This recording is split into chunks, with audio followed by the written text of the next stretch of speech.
شعور کی ایک اور کرن کے ساتھ میں ہوں چودھری محسن عابدی۔ ناظرین، آج ہم گفتگو کریں گے نرالا سویٹ پہ، اور نرالا سویٹ اس لیے بہت معروف تھی کہ پاکستان کی پرانی ترین سویٹس میں اس کا شمار ہوتا ہے۔ 1948 میں تاج الدین نرالا نے اس کا آغاز لاہور سے کیا۔ یہ ایک کشمیری فیملی تھی اور لاہور میں انہوں نے جب کاروبار شروع کیا تو خصوصیات میں سب سے اہم یہ تھا کہ یہ دیسی گھی کا استعمال کرتے تھے، اور اکثر اوقات حلوہ پوڑی ان کی اتنی زیادہ معروف تھی کہ دور دور سے لوگ حلوہ پوڑی کھانے آیا کرتے تھے۔ یہ قدرت کی خاص عنایت تھی۔ تاج الدین نرالا نے اس کام کو بڑھایا اور آہستہ آہستہ ان کی برانچز بڑھنا شروع ہو گئیں، پھر یہاں تک کہ تاج الدین نرالا کے فوت ہو جانے کے بعد یہ کاروبار اس کے بیٹے احمد فاروق کے پاس آیا، اور احمد فاروق نے اسے بہت زیادہ دوام بخشا، یہاں تک کہ پاکستان نہیں بلکہ بیرون ملک بھی اس کی برانچیں کھلنے لگیں۔ اب یہ کاروبار نرالا سویٹ پاکستان کا ایک بہت بڑا کاروبار بن چکا تھا، اور پاکستان کی آمدنی کا بہت بڑا حصہ، اور یہ خاندان پاکستان کے امیر ترین خاندانوں میں شمار ہوتا تھا۔ آخر وہ کون سی ایسی غلطی ہوئی جس وجہ سے یہ نرالا سویٹ آج اس کا نام و نشان بھی نہیں ملتا، اور اگر کہیں پہ نرالا سویٹ موجود بھی ہے تو یہ اس خاندان کی ملکیت نہیں ہے، بلکہ لوگوں نے خود بخود اس کا نام رکھ کے یا اپنی ملکیت میں اسے چلایا ہوا ہے۔ اس کی اصل کہانی کیا ہے، آج شعور کی کرن میں ہم اس پہ بات کریں گے۔ اس اصل کہانی کا آغاز اس تیسری نسل سے ہوتا ہے، جب احمد فاروق کا بیٹا فیصل فاروق، جب اس کے ہاتھ میں نرالا سویٹ کی باغ دوڑ آتی ہے تو اس نے 1.5 ارب روپیہ بینک آف پنجاب سے قرض لیا۔ صلاحیتیں کم تھیں، ریسورسز کو اکٹھا کر کے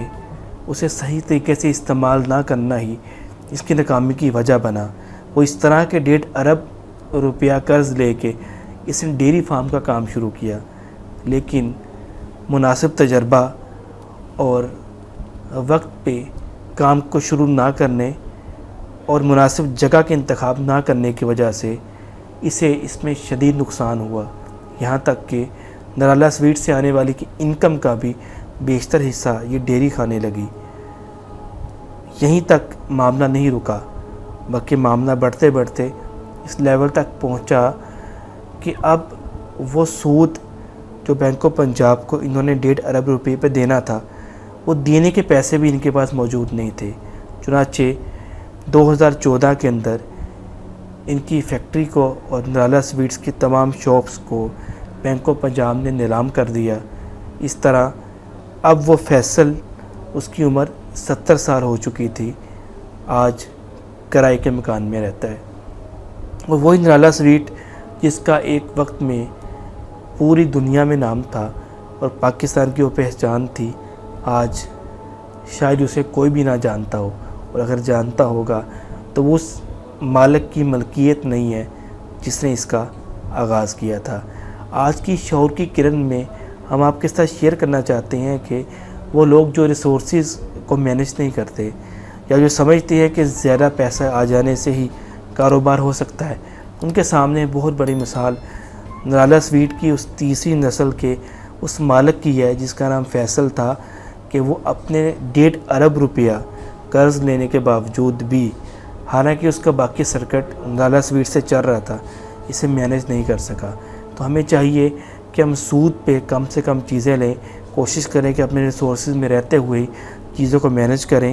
اور کیونکہ وہ بے برکتی جو سود کی وجہ سے انسان کو آتی ہے، وہ یقیناً اللہ تبارک و تعالیٰ خود فرماتے ہیں کہ میں اعلان جنگ کرتا ہوں اس کے خلاف جو سود لیتا ہے۔ تو یقیناً یہی ایک معاملہ تھا کہ سود کی وجہ سے اس کاروبار کو بھی اتنا بڑا نقصان ہوا کہ آج اس کا نام و نشان نہیں ملتا، بلکہ وہ لوگ جو کل ارب پتی تھے آج کرائے کے مکان میں رہ رہے ہیں۔ تو ہمیں زندگی کے معاملات میں کوشش کرنی چاہیے کہ ہم اپنے کاروبار کو بڑھائیں۔ ریسورسز کو بڑھانا، کاروبار کو بڑھانا، آج سے زیادہ اگلے دن میں انکم کمانا اچھی چیز ہے، لیکن ریسورسز کو مینیج کر کے چلنا زیادہ بہتر ہے، بجائے اس کے کہ ہم کاروبار کے لیے سود پر قرض لیں اور پھر قرض کی ادائیگی نہ کر کے اپنے اس کاروبار کو بھی تباہ کروا لیں اور بے برکتی کا ایلیمنٹ شامل کر کے اپنے آپ کو کرائے کے مکان تک لے آئیں۔ امید ہے آج کی گفتگو آپ کو پسند آئی ہوگی۔ یہ گفتگو صرف نرالا سویٹ کے مالک کی نہیں ہے، بلکہ زندگی میں آپ کہیں بھی ہیں، ہم کسی بھی جگہ پہ ہم ہیں، تو ہمیں چاہیے کہ ریسورسز میں رہتے ہوئے ہی رسک کو کھیلیں تاکہ کامیابی تو حاصل کریں، لیکن وہاں پہ ناکامی کے چانس بھی کم سے کم ہوں۔ آج کی گفتگو آپ کو پسند آئی ہوگی، اسے آگے شیئر کریں تاکہ یہ پیغام آگے پہنچے اور شعور کی کرن ہماری زندگی کے معاملات کو بہتر بنانے میں ہمیں مدد فراہم کر سکے۔ چودھری محسن عابدی کو اجازت دیجیے۔ اللہ حافظ۔